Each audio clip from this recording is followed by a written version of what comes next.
Los entornos naturales de la Tierra son espectaculares.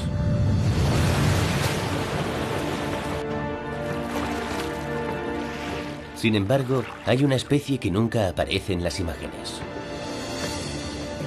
Nosotros. Soy el Dr. M. Samyam. Como científico y conservacionista, he dedicado los últimos 25 años de mi vida a estudiar y proteger la vida salvaje. Espera, espera.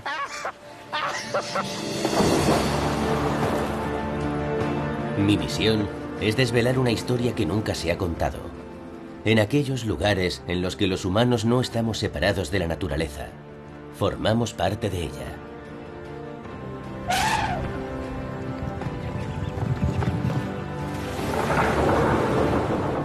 Y en ninguna circunstancia dependemos más de ella que cuando necesitamos saciar nuestra sed. Hemos aprendido que si destruimos los cursos del agua, todos podemos sufrir las consecuencias. ¡Qué calor, tío! Voy a desfallecer. Pero en este viaje estoy descubriendo que si cambiamos nuestra perspectiva, podemos restaurar el ciclo natural del agua. ¿Veis esto? Los resultados pueden ser espectaculares.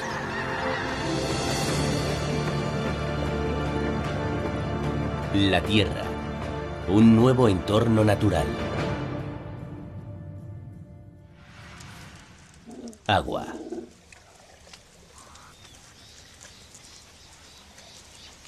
En el norte de Kenia, durante medio año, llueve muy poco o nada. En la estación seca, los animales se enfrentan a una dura realidad. Encontrar agua o morir. El problema es que a lo largo de cientos de kilómetros, los ríos de esta región están secos. Así que en los lugares donde hay agua accesible desde la superficie, nos encontramos con una increíble colección de fauna salvaje.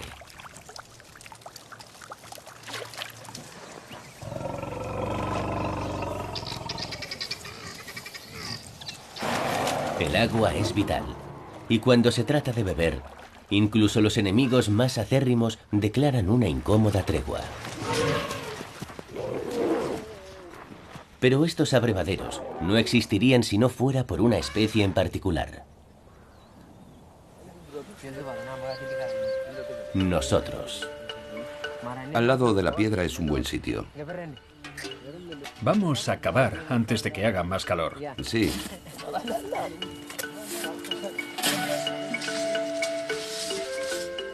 Desde hace siglos, algunas personas como estos guerreros samburus conocen el secreto.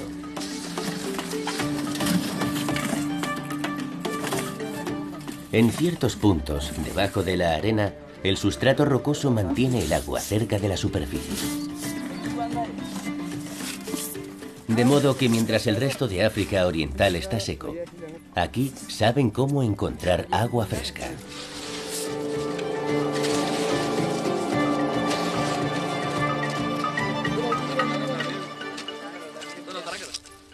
Estos pozos no son para las personas.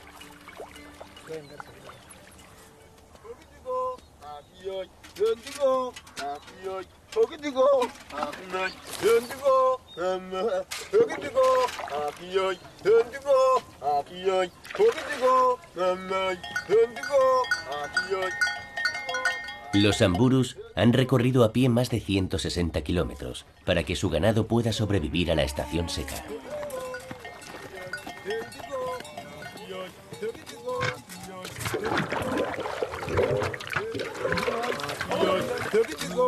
Es importante organizarse bien si cuentas con múltiples pozos y en ocasiones cientos de vacas. De manera que cada pastor gestiona su propio pozo y canta su propia canción.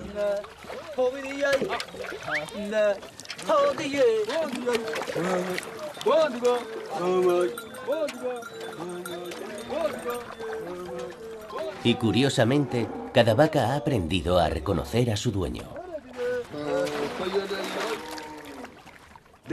En cuanto reconocen su canción, van directas a ese pozo. Así que en uno se escucha una canción y en otro la canción es algo distinta, y así sucesivamente. Cada grupo de vacas conoce la canción de su dueño.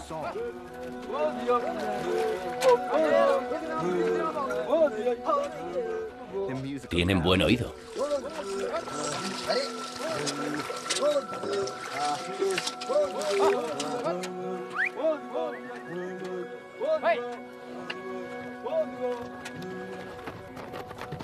Cuando el ganado calma su sed, los samburus se lo llevan en busca de hierba.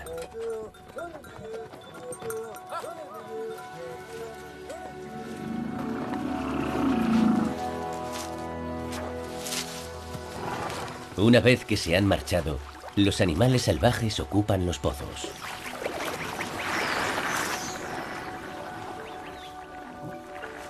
Estos elefantes no podrían sobrevivir si no fuera por los samburus.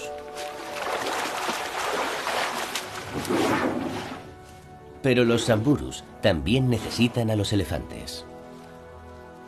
Estos gigantes comen árboles y arbustos. Así mantienen la tierra despejada para que el ganado pueda pastar. Sacando el agua a la superficie, los humanos hacen posible que incluso los animales salvajes más grandes puedan sobrevivir en esta tierra seca.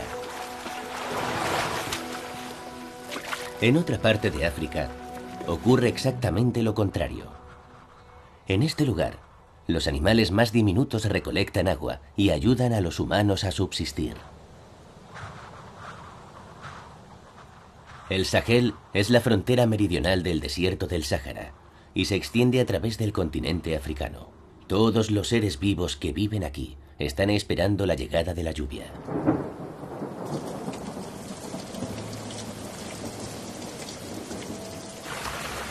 El agua tiene sus ciclos. Hay un tiempo en que es abundante y otro en que está ausente. Pero en el Sahel no siempre es así.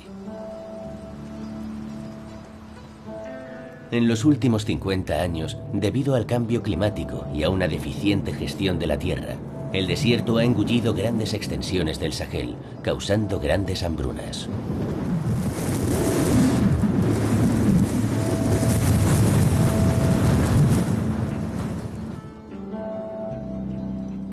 El pueblo de Gorga prácticamente fue destruido por el desierto, hasta que un hombre tomó cartas en el asunto.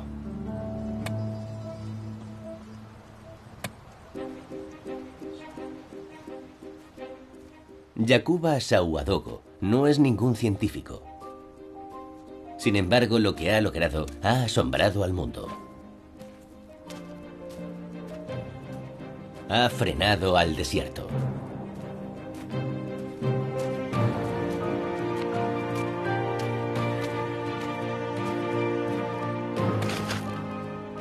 Hace casi 40 años, tras una dura hambruna, Yakuba empezó a cultivar en el peor momento de la estación seca, cuando no crece nada. No parecía de sentido común, y todo el mundo, incluido el jefe local, pensó que se había vuelto loco. La gente criticaba tu trabajo. Decían que lo que hacías no estaba bien y que iba en contra de las reglas. Pensaban que era una locura, que te estabas volviendo loco. Decían que amenazaba nuestras tradiciones. El jefe de mi propia familia dijo lo mismo. Pero esas críticas no me hirieron. Todo el mundo se reía, pero yo no dije nada.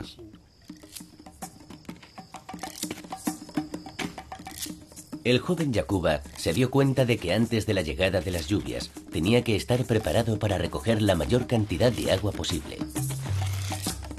Picando la tierra dura como el hormigón, Yakuba excavó varios agujeros y los rellenó con excrementos y basura. Sin saberlo, iba a contar con un inesperado aliado.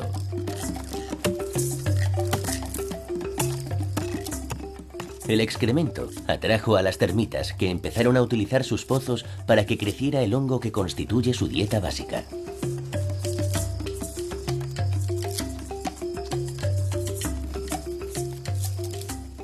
Y al hacerlo, excavaron una red de pequeños túneles en la tierra, que ayudaron a Yakuba a cumplir su objetivo. Cuando llegan las lluvias, los túneles de los nidos de las termitas retienen el agua e impiden que se pierda. El agua entra en los túneles y se queda allí. Y eso enriquece mucho el suelo. Cuando por fin llegaron las lluvias, Yakuba luchó por retener hasta la última gota de agua. Construyó muros bajos para ralentizar la pérdida de agua de sus campos. Y en vez de sembrar solo grano, plantó también árboles. Pero los lugareños lo consideraban el tonto del pueblo. Tras años de burlas a causa de sus extraños métodos de cultivo, el trabajo de Yakuba por fin dio sus frutos. A lo largo de 4 décadas, los árboles que plantó comenzaron a atraer a los pájaros. Estos traían consigo semillas que hicieron crecer todavía más árboles. El desierto de Yakuba empezó a parecerse más a un bosque. Este fue mi primer árbol. Lo planté hace 38 años. Es imposible explicar con palabras lo importante que es para mí. Los árboles traen vida al mundo. El bosque de Yakuba ha creado un microclima. Bloquea el viento y proporciona sombra. Y fundamentalmente eleva la capa freática, reteniendo el agua en la tierra. Cerca de allí, sus campos también están floreciendo.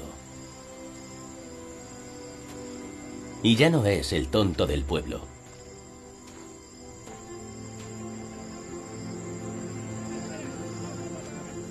Yakuba es el héroe local.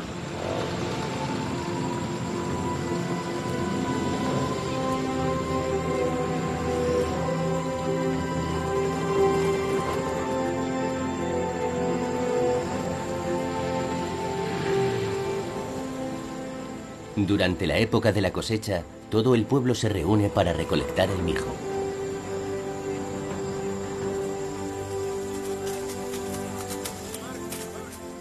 Cosechan lo suficiente como para autoabastecerse. Las ideas de Yakuba han tenido tanto éxito que sus métodos se enseñan actualmente en todo el Sahel y recientemente han ayudado a Níger a superar una hambruna.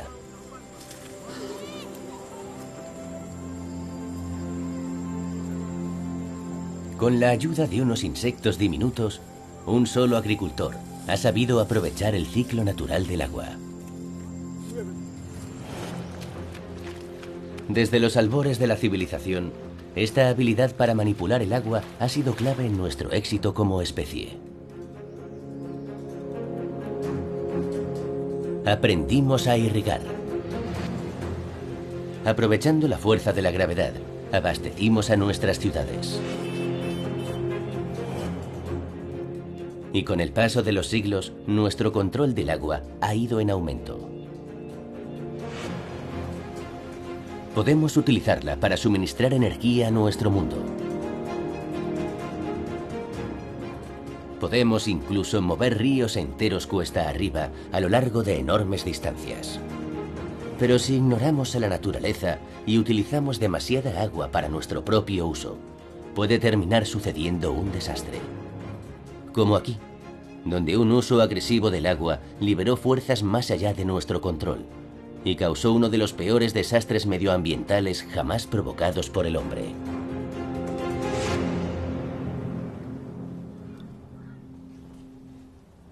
Hace solo varias décadas, Moñak, Uzbekistán, era el puerto principal del 4.º lago de agua dulce más grande de la Tierra. Era tan grande que lo llamaban mar. Pero hoy, estos niños nunca lo han visto con agua.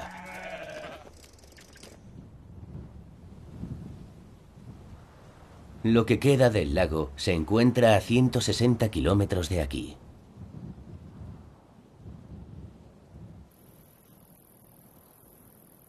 El mar de Aral tenía la mitad del tamaño de Inglaterra. Los barcos de pesca capturaban en torno a 10.000 toneladas de peces en sus aguas cada año.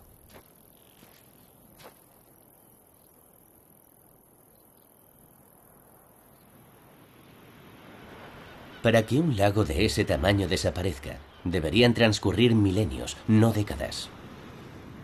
Pero entonces, ¿cómo ocurrió? Para tener una visión global, necesito averiguar qué ha quedado del agua. Y eso es más fácil decirlo que hacerlo. Los equipos de rodaje no son bienvenidos en esta antigua República Soviética. A ver, parece que hay un par de tipos ahí. Vamos de incógnito, como turistas. Sí, hay alguien ahí. Será mejor que escondas la cámara. Bájala. El gobierno del país es muy susceptible. Bueno, allá voy. De esto se trata. Y niega que obligue a niños en edad escolar a trabajar en los campos de algodón. Aquí está. Tengo una bola de algodón.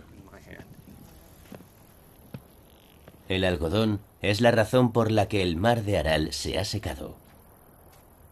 En los años 60, los líderes soviéticos querían que esta región se convirtiera en el principal exportador del mundo de este oro blanco.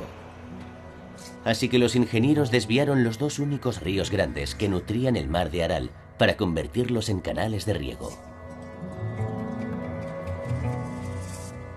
Pero el secado de los ríos no explica el nivel y el ritmo de destrucción. Liberamos otras fuerzas. Y la prueba debería estar en la orilla.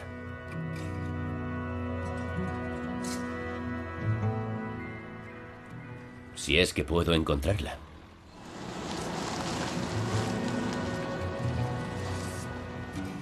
Nos estamos adentrando en el lecho de este lago seco, intentando llegar hasta el agua. Y llevamos horas y horas conduciendo en esta especie de llanura vacía y seca.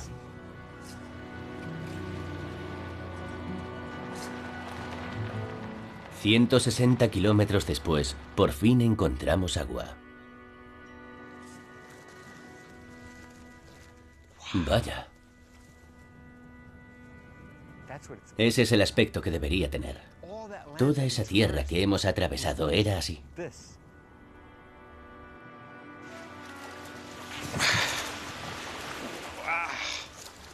Madre mía, el agua demuestra lo que ha sucedido aquí. Madre mía. Si la pruebo, esta agua no sabe como la de ningún otro mar. Es espantosa. Está súper salada. Hace 50 años, el mar de Aral era casi tan dulce que se podía beber de sus aguas. Hoy es 3 veces más salado que cualquier océano.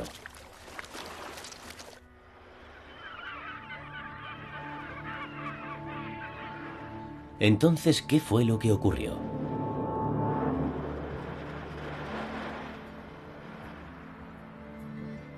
Fue la mano del hombre la que empujó literalmente al mar. Y de esa forma drenó el agua y la vida de esta región.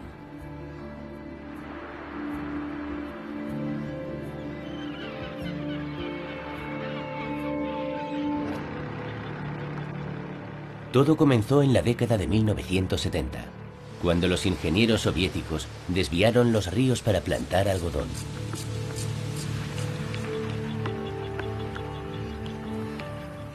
Al entrar menos agua y con el calor del sol, el mar comienza a evaporarse. Cuando el lago comenzó a descender, todas las plantas de la orilla se empezaron a secar. Sin esa resistencia, el viento barrió este territorio. El viento aumenta la evaporación. Eso significa que el nivel del agua descendería más rápido, dejando al descubierto el lecho del lago, una corteza de sal. El viento arrastra esta sal, que envenena a la tierra y a las plantas, y puede llegar hasta a 500 kilómetros de aquí.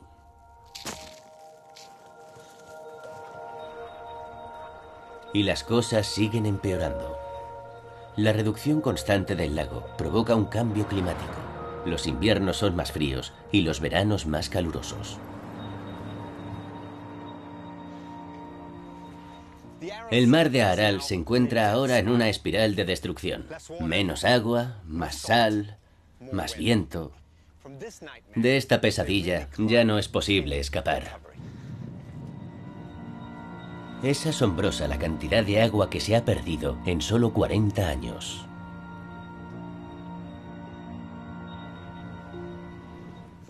Ahora el nivel del agua está por aquí, pero cuando yo nací, quedaba más arriba de mi cabeza, 6 pisos por encima de mi cabeza.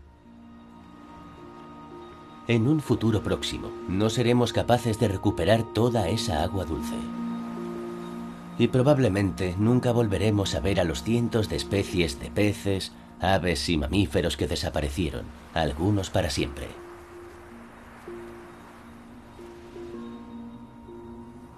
La lección que he aprendido es esta. Si interrumpimos el curso natural del agua a través de la Tierra, cuidado, porque los cambios pueden ser repentinos e irreversibles. Aunque, por supuesto, nada parecido a esto podría suceder en el país más rico de la Tierra. ¿O sí? Al río Colorado lo llaman el Nilo americano. La ingeniosa gestión de estas aguas en la parte más seca de Norteamérica abastece a una población de aproximadamente 36 millones de personas. Ciudades como Denver, Las Vegas, Phoenix y Los Ángeles dependen del Colorado. Pero al igual que sucedió con el mar de Aral, ¿podría llegar el Colorado a un punto de inflexión? Para responder a esa pregunta, mi plan es seguir el curso del río desde el Gran Cañón hasta el Mar de Cortés, en México. En la mitad del camino, la presa del Cañón de Glen es solo una de las más de 20 grandes presas que hay en el Colorado. Estos gigantescos proyectos nos permiten controlar el curso del agua. Vamos a subir a echar un vistazo. Quiero ver qué hay al otro lado. Peter McBride, escritor y fotógrafo, ha pasado los últimos 4 años estudiando la historia del Colorado. Supongo que hay un gran trecho hasta abajo. Creo que hay más de 200 metros de caída desde aquí. Peter me va a guiar por el curso del río hasta el mar. ¡Cielo santo! Cuando empecé a observarlo, no sabía cuál era su estado río abajo. A la gente solo le preocupa su agua. He hablado con ingenieros que han trabajado en grandes proyectos en el Colorado y no tienen ni idea de qué es lo que ocurre en su desembocadura.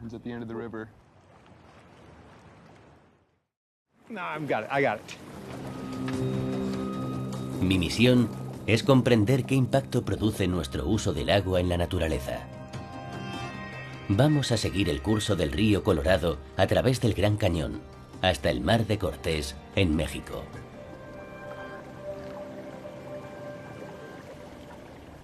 Creo que es la curva de la herradura. Madre mía, aquí todo es enorme. ¿Te gusta este río? Sí, pero me preocupa mucho su estado, sobre todo río abajo. En otro tiempo, este río fue capaz de horadar un abismo de 1,5 kilómetros de profundidad a través de la roca. Pero en la actualidad, debido a las presas, apenas conserva algo de su antiguo poderío.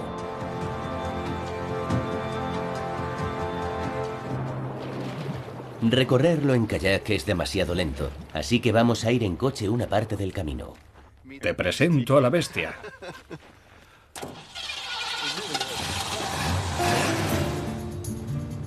Después del Gran Cañón, pasamos por docenas de canales que desvían las aguas del río Colorado.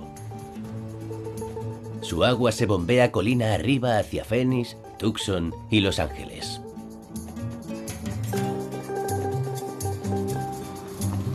Sin embargo, en el Valle Imperial descubrimos que gran parte de sus aguas se destinan a la agricultura. Ahí está el río. ¿Toda esa agua procede del río? Más del 70% se destina a la agricultura. El agua que vimos en el Gran Cañón ahora está regando lechugas. Esta zona produce toda la cosecha de lechugas de Estados Unidos durante el invierno. Así que nos estamos comiendo el río Colorado. ¿Hay que comer? Sí, claro.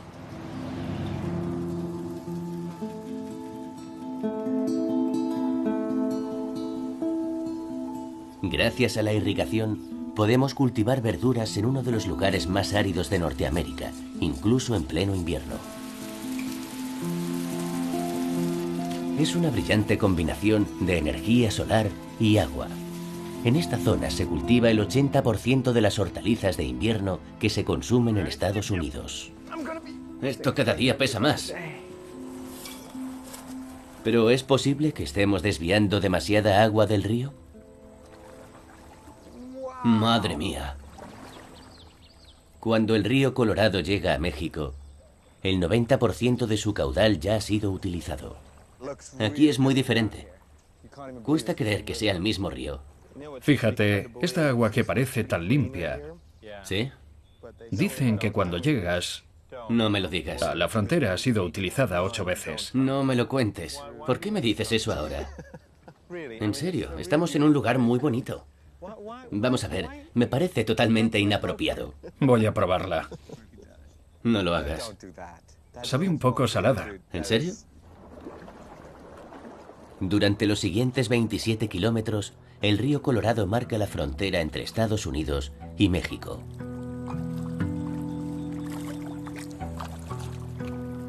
La presa Morelos, en México, es la última desviación del curso del Colorado. Ahí acaba, ¿no? Eso es el final. Eso es. ¿Por qué está tan bajo el nivel? Ya no hay más agua.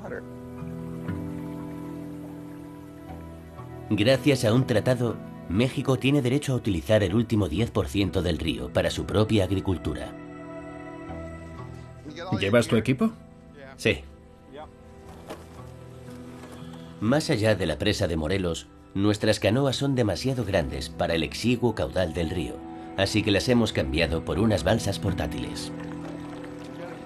Todavía estamos a 150 kilómetros del Mar de Cortés. De verdad, me cuesta mucho creer que estemos en la parte baja del río Colorado. La mayoría de los ríos se agrandan al llegar a su desembocadura, pero en este pasa lo contrario. Se estrecha cada vez más. Hace 100 años, los barcos de vapor navegaban por este mismo canal. ¿En serio?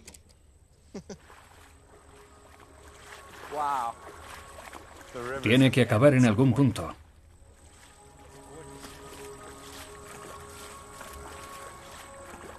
Mira eso. Parece que hemos llegado al final.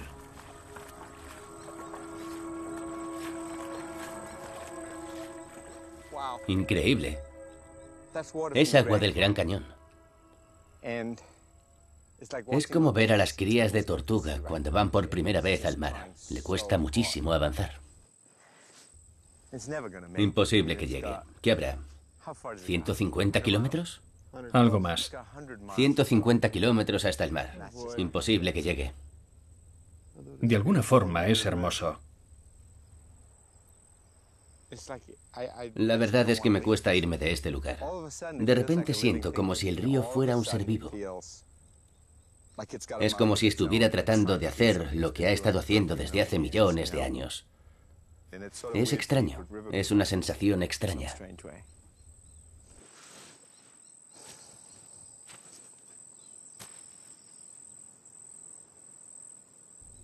Bueno.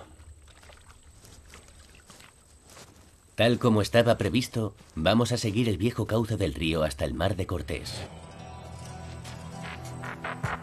Con agua o sin ella. Este fue una vez el mayor estuario de Norteamérica. Y mira ahora. Esta es la historia de una elección. Alimentar a una nación tenía un precio. Hace un siglo, había cerca de 8.000 kilómetros cuadrados de humedales en este mismo lugar. Era el hábitat de un sinfín de aves y mamíferos. Incluso los jaguares cazaban por aquí. En este delta, pescaban y cazaban unos 20.000 nativos americanos. Ahora todo se ha secado. Ha desaparecido. Lo que más me choca, como supongo que le ocurrirá a la mayoría de la gente, es que no sabía que esto es lo que hemos elegido. Si el Gran Cañón se secara, la gente se enfadaría, se indignaría. Sí. Sin embargo, esa misma gente no es consciente de que este es el mismo río. Exactamente el mismo. Y en cierto modo eso me indigna. ¿Cómo hemos sido capaces de llegar a esto? El río Colorado ha llegado hasta el mar durante 6 millones de años y desde finales de la década de los 90 no ha llegado ni una sola gota, ni una sola. Delante de nuestros ojos. Es cierto. ¿Qué calor hace? Es un horno. Lo que ha ocurrido aquí es deprimente. ¡Qué calor! No puedo ni pensar con claridad. Ya. Voy a desfallecer. Sin embargo, hay esperanza.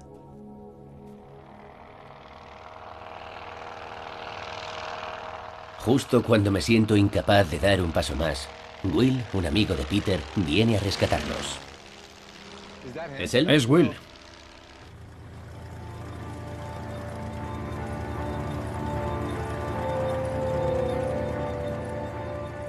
Y nos lleva a un lugar mágico.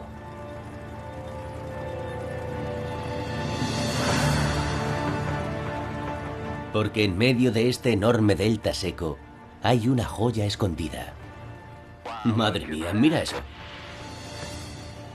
Un humedal olvidado llamado la Ciénaga de Santa Clara.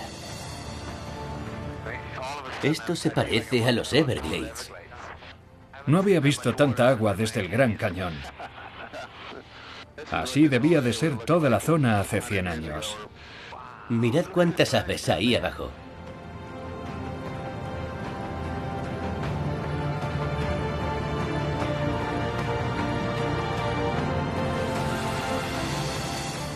La ciénaga está formada por 16.000 hectáreas de magníficos humedales.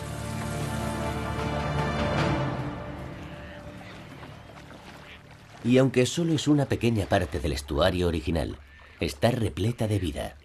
Incluso hay varias especies en peligro de extinción. Pero lo más sorprendente de este lugar es cómo se originó.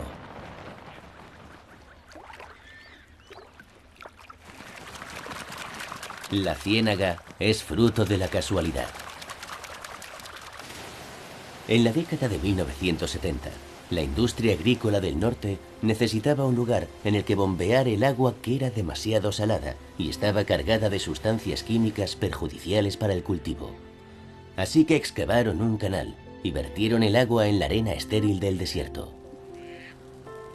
En un periodo de 30 años, la naturaleza obró el milagro. Semillas de totoras transportadas por el viento empezaron a germinar en las aguas estancadas. Sus raíces bombearon oxígeno a la tierra, que a su vez alimentó a los microbios que eliminan las sustancias nocivas del agua.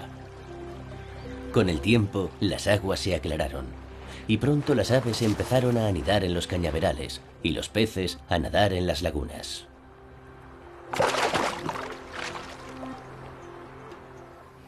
Es imposible no percibir lo que supone este lugar. Ante nosotros hay un sinfín de posibilidades. Si esto sucede por pura casualidad, imaginad lo que podría pasar con algo de ayuda, con un poco de previsión y de ingenio humano.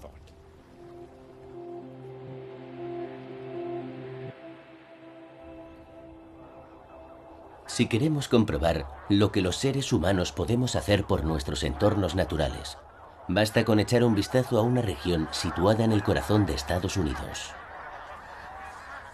¿Lo ven? Hace 80 años, los habitantes de Missouri concibieron un plan para salvar este humedal.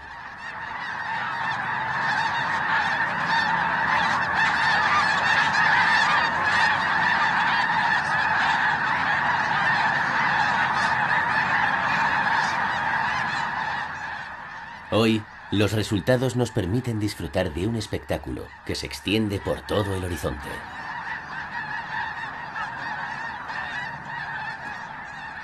Son ánsares nivales en su migración anual desde el Golfo de México hasta Canadá.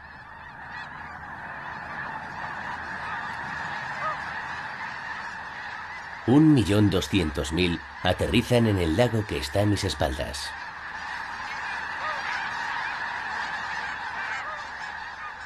Se quedarán un tiempo aquí, antes de seguir hacia el norte.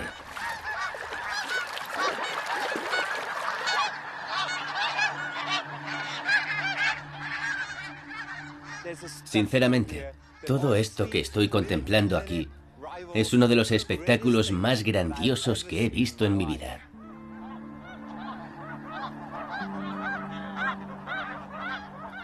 Y todo gracias a los habitantes de este lugar, que durante 80 años decidieron dejar que parte del agua que consumen fuera a parar a la naturaleza.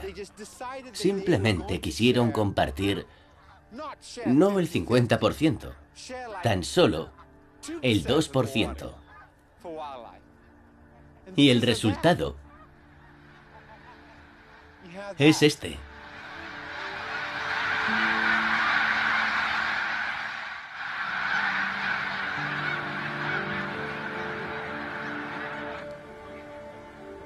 El Refugio Nacional de Vida Silvestre de Squaw Creek nació en 1935, cuando los ciudadanos de este estado pensaron que Estados Unidos estaba perdiendo a sus aves migratorias. A pesar de que el país estaba en plena Gran Depresión, cavaron zanjas y construyeron presas.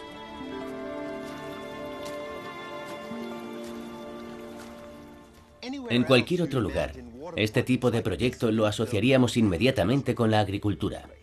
Pero aquí se construyó con el fin de favorecer la vida silvestre. Viendo esto, nos damos cuenta de que la ingeniería también puede ayudar a la naturaleza.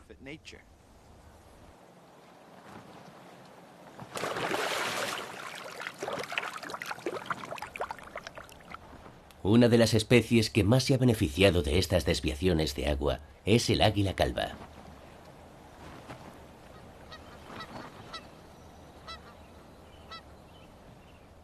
Más de 150 águilas calvas migran a Squaw Creek porque es un buen lugar para encontrar alimento. Este aguilucho aún no ha desarrollado su cabeza blanca y su pico dorado característico. Pero ha llegado el momento de que aprenda a cazar.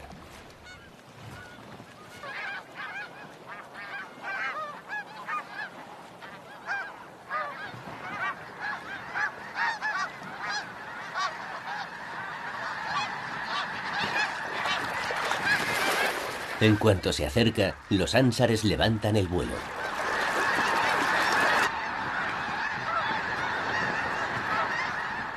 En medio del caos, es difícil distinguir al amigo del enemigo.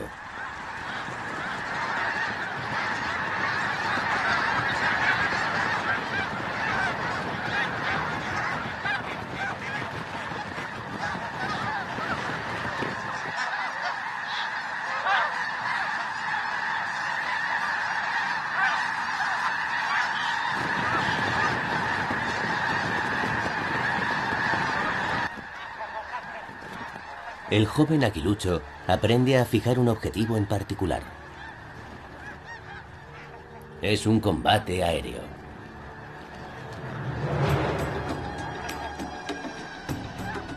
Los ánsares nivales realizan espectaculares maniobras evasivas.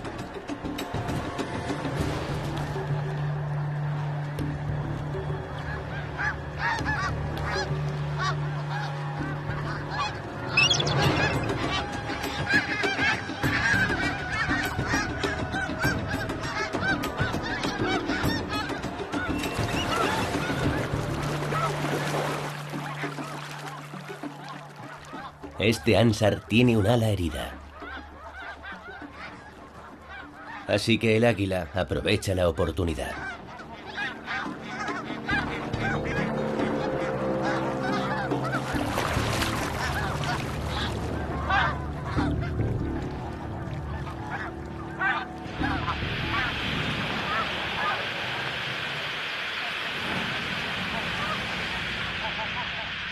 Norteamérica albergaba antaño enormes concentraciones de vida silvestre, y Squaw Creek nos muestra cómo, con relativamente poco esfuerzo, podemos recuperar algo de aquel antiguo esplendor. Lo único que necesitamos es concebir nuevas formas de restaurar el curso natural del agua.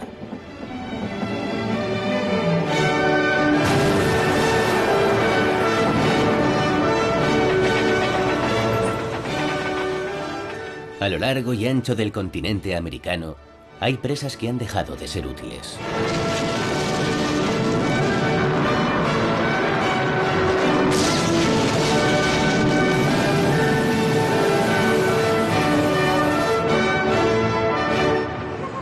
¡Fuego!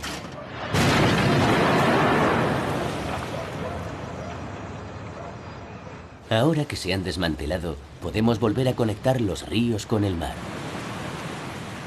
Así que especies como el salmón y la trucha arcoíris podrán remontar el río para desovar.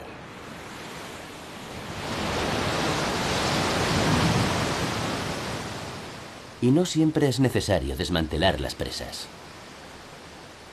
Basta con cambiar de perspectiva a la hora de utilizarlas. En la presa de Glen Canyon, donde inicié mi viaje por el río Colorado, de vez en cuando sueltan agua para imitar las inundaciones naturales que se producen en primavera.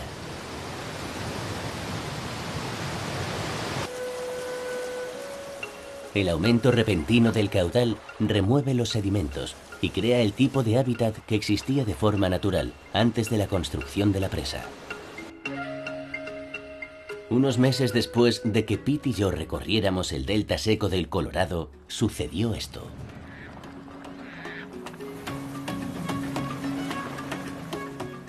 Un grupo de conservacionistas convencieron a las autoridades de Estados Unidos y México para que permitieran una suelta anual de agua que fluyera por el río Colorado hasta la presa de Morelos.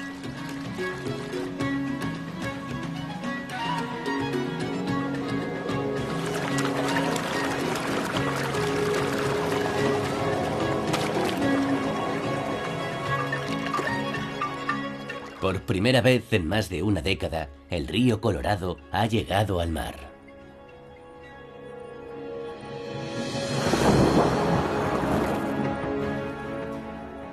He comprobado que si no somos cuidadosos con el agua, podemos desencadenar una espiral de destrucción. Pero también he descubierto que si compartimos nuestra agua con la naturaleza, podemos provocar una explosión de vida. Y eso me da esperanza, porque el agua no tiene por qué separarnos del mundo natural. Este puede ser un lugar idílico en el que todos podemos convivir.